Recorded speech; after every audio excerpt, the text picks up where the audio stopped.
everyone. ඔයාලා හැමෝම මගේ YouTube channel එකට ආදරයෙන් පිළිගන්නවා. ඔන්න අද මම ඔයාලට අල වලින් රසවත් සලාඩ් එකක් හදාගන්න විදිය කියලා දෙන්නම්. මේක රස වගේම ගුණක් තියෙන සලාඩ් එකක්. ඒ වගේම මේ අල එක හොඳ ක්‍රිස්පි එකට හැපෙන්න තමයි හදාගන්නේ. එහෙනම් බලමුකෝ මේක හදාගන්නේ කොහොමද කියලා. මුලින්ම මේ සලාඩ් එකට ඕන දේවල් මොනවාද කියලා බලමු. තඹගත්ත අල ටිකක් මම මේ අල හොඳට හොදලා පොත්තත් එක්කම තමයි තඹගත්තේ. හැබැයි ඔයාලා එහෙම අකමැති නම් පොත්ත අයින් කරලා ගන්න. ඒ වගේම තමයි ඔයාලා මේ ගන්න අල ගොඩක් ලොකු ඒවා නැතුව සාමාන්‍ය සයිස් එකේව ගන්න. තව මේකට ඕන වෙනවා සලාඩ් එකකට පාවිච්චි කරන්න පුළුවන් ඕනම එළවලුවක්. මම අදාරගත්තේ බීලූණු, කැරට්, තක්කාලි, අමු මිරිස්, බෙල් පෙපර්, කොළපාට පිපිඤ්ඤා සහ සලාද කොළ ටිකක්. මේ ඔක්කොම පොඩියට කපාගෙන තමයි අරගත්තේ. එතකොට මේ සලාඩ් එකේ ඩ්‍රෙසින් එක හදාගන්න ඕන වෙන්නේ යෝගට් හෝ මීකිරි ටිකක්, මයනේස්, රස අනුව ලුණු කුඩු සහ ගම්බිරිස් ටිකක්. ඒ වගේම මේ අල ටික බේක් කරගන්න නිසා ඒකට එළවලු තෙල් හෝ දිය කරගත්ත මාගරින් ටිකක් ඕන වෙනවා. ඔයාලට තියෙනවා නම් ඔලිව් ඔයිල් උනත් ගන්න පුළුවන්. එහෙනම් දැන් මේ සලාඩ් එක හදාගන්නේ කොහොමද කියලා බලමු. ඒකට මුලින්ම මේ අල ටික බේක් කරගන්න ඕනේ.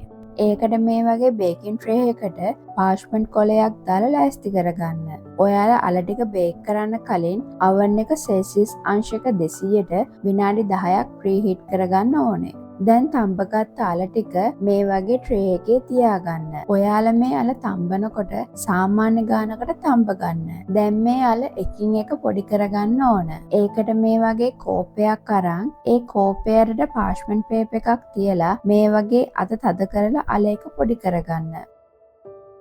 ඔයාලට මේ වගේ පොටැටෝ මෑෂ් එකක් තියෙනවා නම් ඒකින් කරගන්නත් පුළුවන්. හැබැයි ඒකේ යටටත් මේ වගේ පාර්ච්මන්ට් පේපර් එකක් දාගන්න. මේ අල ටික හොඳට පොඩි වෙන්න ඕනේ. එතකොට තමයි ඉක්මනට මේ අල ටික බේක් වෙලා හොඳ ක්‍රිස්පි එකට එන්නේ.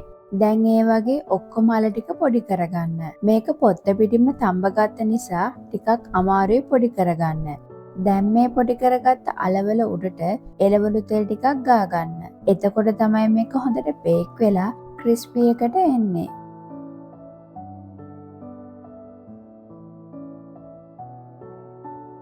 දැන් මේ අලවල උඩට ඔයාලගේ රස අනුව ලුණු කුඩු සහ ගම්බිරිස් කුඩු ටිකක් එකතු කරගන්න. මං ගාව අද තිබ්බ නිසා ඔරිගානෝ ටිකක් එකතු කරගත්තා. මේක අවශ්‍යම නැහැ. දැන් මේ අල ටික ප්‍රීහීට් කරපු oven එකේ විනාඩි 35ත් 40ත් අතර කාලයක් හොඳට බේක් කරගන්න. මං හැමදාම කියනවා වගේ oven එකෙන් oven එකට මේ වෙලාව වෙනස් වෙන නිසා මේ අලවල උඩ ලස්සන දුඹුරු පාටක් එනකම් බේක් කරගන්න. ඔයාලට කැමති නම් මේක දෙපැත්ත හරවල වුණත් බේක් කරගන්න පුළුවන්. ඔන්න මේ තියෙන්නේ මම අද බේක් කරගත්ත අල ටික. මේ වගේ ලස්සන පාටක් එනකම් ඔයාලත් මේක බේක් කරගන්න. මට මේ අල ටික බේක් කරගන්න විනාඩි 40ක් වගේ ගියා. ඒ වගේම තමයි මම මේක දෙපැත්ත මාරු කරලා බේක් කරගත්තෙත් නැහැ. දැන් මේ බේක් කරගත්ත අල ටික මෙහෙමම ටිකක් නිවෙන්න දෙන්න.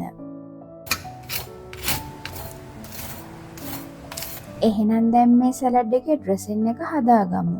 ඒකට මේ සලාඩ් එකට එකතු කරන එළවලු වලට අවශ්‍ය ප්‍රමාණයට යෝගට් හෝ කර්ඩ් ටිකක් එකතු කරගන්න.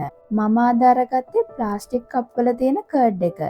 මොකද අනෙක් කිරි වල වතුර ගතිය සහ ඇඹූ ගතිය වැඩි නිසා. දැන් මේකටම මයනේස් මේස හැන්දක් එකතු කරගන්න. මේකත් ඔයාලගේ රස අනුව තමයි එකතු කරගන්න ඕන.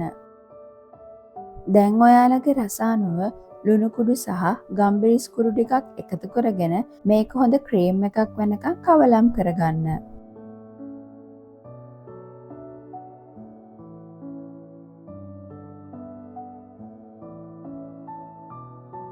දැන් මේ මිශ්‍රණය කවලම් කරගෙන මේකේ රස බලලා ලුණු හෝ ගම්බිරිස් මදි නම් ටිකක් එකතු කරගන්න.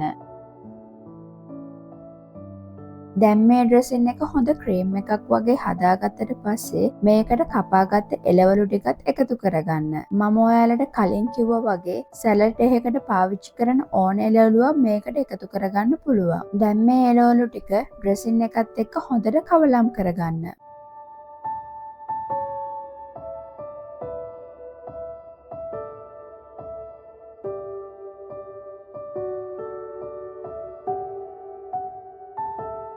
දැන් කලින් බේක් කරගත් අල ටික නිවුණාට පස්සේ මේ වගේ කෑලි වලට කඩා ගන්න.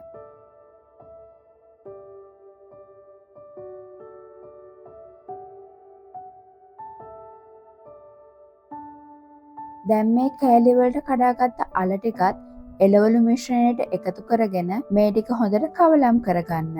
හැබැයි ඔයාලා දැම්ම සැලඩ් එක කන්නේ නැතිනම් අල ටික වෙනම බොක්ස් එකක දාලා තියලා කන වෙලාවට එළවලු මිශ්‍රණයට එකතු කරලා කවලම් කරගන්න. මොකද කලින්ම මේ අල ටික එළවලු එකත් එක්ක කවලම් කරලා තිබ්බොත් අලවල තියෙන ක්‍රිස්පි ගතිය අයින් වෙනවා. ඔන්න මේ තියෙන්නේ මම අද හදාගත්ත ක්‍රිස්පි පොටෑටෝ සැලඩ් එක. එහෙනම් මේක කාලා බලමුකෝ රස කොහොමද කියලා.